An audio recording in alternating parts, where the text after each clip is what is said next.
శబరిమలపై ఉన్న అయ్యప్పని దర్శించడానికి భక్తులందరూ ఎరుమేలి అనే చోట ఒకటిగా చేరతారు.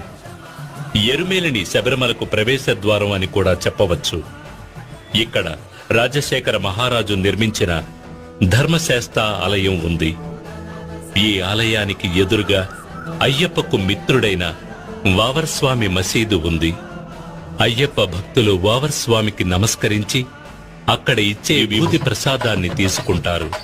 ఈ ఎరుమేలిలోనే ముఖ్యమైన ఘట్టమైన పేటై తొళ్ళలనే కార్యక్రమం జరుగుతుంది. అప్పుడు భక్తులు తమ మనసులోని చెడు ఆలోచనలను తొలగించుకునే ఉద్దేశంతో నాట్యమాడతారు.